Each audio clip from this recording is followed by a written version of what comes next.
Welcome back. What would you proffer as solutions to this intractable problem?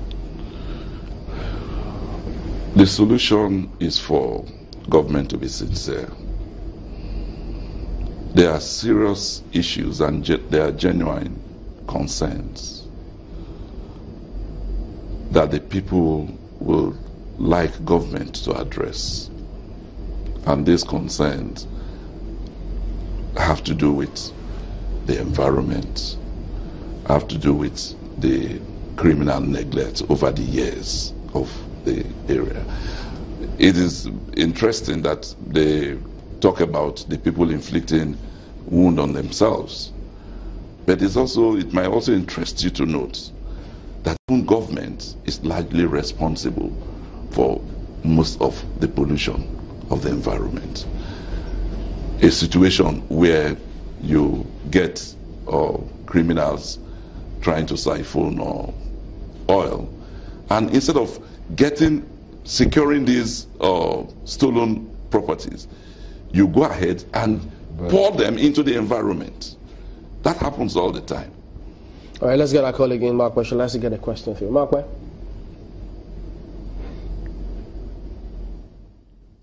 Well, thank you, Chamberlain. You do know over the weekend that the Minister of State for Petroleum was in PTI in Efiye, where he said that about $40 billion has been expended in the Niger Delta region with absolutely nothing to show for it.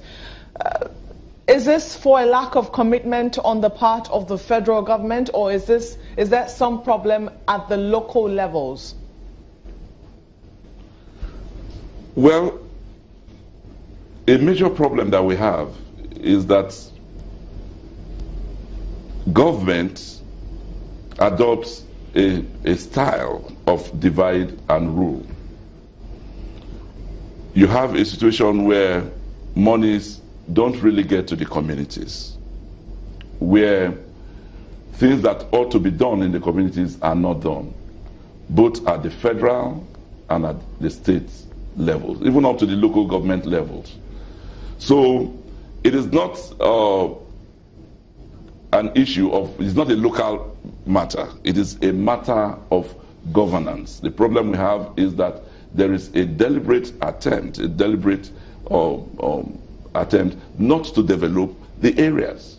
And so the monies that are allotted to go... Because there have been a number of intervention agencies. We've had the Niger Delta Development Commission, we've had the Niger Delta Ministry recently created. Some states have also, come up with some interventionist agencies. For instance, Delta State has the SOPADEC, and even, in some other states, they have their own programs. How come is it that these programs have not really been able to affect the lives of the people as they ought to, considering the amount of monies that have been allocated to these intervention agencies? Number one is that these palliative programs are, one, not well structured, two, they are not properly funded. So it is difficult for them to achieve their purpose. You have as far as I'm concerned, most of these palliative programs have been a failure, basically because of lack of proper funding. And then the structures that are put in place are also not well managed. Okay, you said something about the federal government being sincere, or governments being sincere. Are the agitators sincere? How sincere are the agitators? Well, the issue is that there are genuine agitations. Whether the people that are agitating are sincere or not is another matter. I don't know, but the fact is that the people of the Niger Delta have genuine concerns. They have genuine reasons to ask that, look, oil is a diminishing commodity. Oil in another, from what we hear, in another 30, 40 years, will probably be non-existent in the Niger Delta. Now that we have oil in the Niger Delta, you have the environment and you have the Niger Delta in the state in which it is. The question people are beginning to ask is this: when the oil no longer exists, like in Olombi, what will happen? If the people are dying now that the oil is available, then when there is no oil, what will happen? But what about before Mark comes in, what about those who, I stick with those in the Niger Delta, because there are leaders in the Niger Delta who have led in the past 54 years, as you've talked, you mentioned a number of years, and leaders have risen from the Niger Delta who have served the people and who have also been part of the agitation, genuine agitations for the resources or the rehabilitation of the Niger Delta and its environment.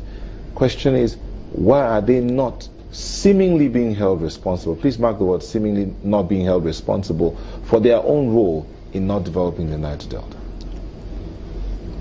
Well, I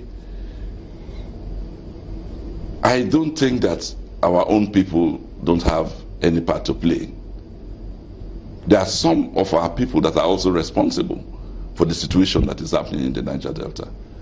There are people that are being used consistently. What is happening in the oil industry and what is happening in the Niger Delta is that instead of addressing the genuine issues and concerns of the people, the government and the oil companies will always have people that they will collude with. And there are very many people that will be willing to collude with the authorities to shortchange the people. That is what is happening. So it is not like there are people from the Niger Delta that are also responsible.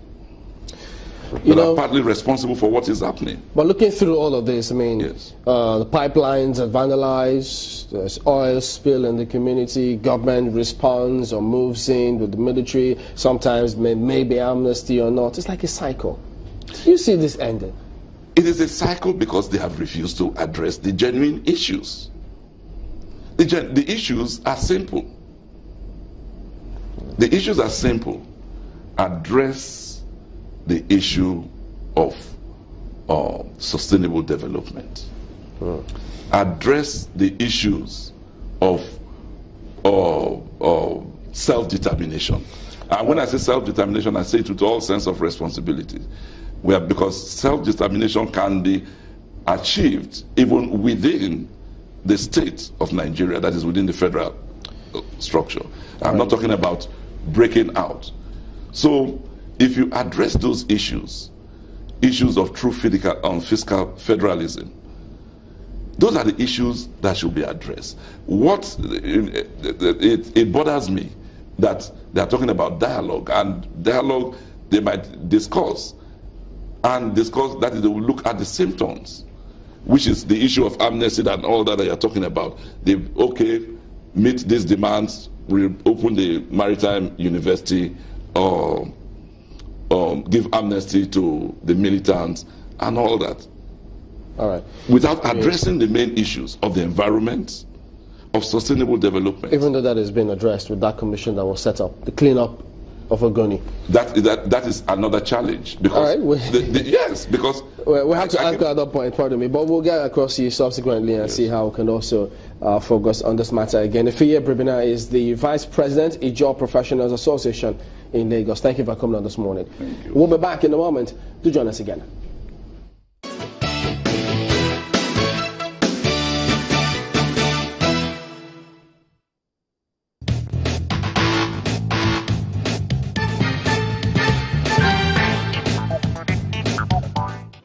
Asking, where is Ataketom? Where is Boilof? Where is Asare Dokubo? Where is Trampolo? Where is Ogumbo?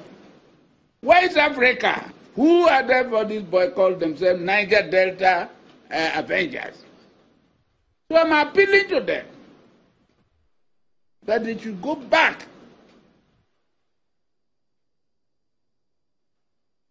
to look for these boys, if they do exist. When you have a good case, God will answer your case. But not by destroying the country economy. Not by sabotaging. We've had enough. Destroying pipeline, what are the consequences? The pipeline is blown up. The oil comes out. It pollutes our water. The very water we are drinking, this same oil polluted. What have we done in Ogoni? Destroyed our fish. Today, people are dying everywhere in parts of River State. When you have nothing to do, you take to cultism. So problems upon problems. I'm appealing, therefore, to the so-called Niger Delta avengers. Who are they avenging?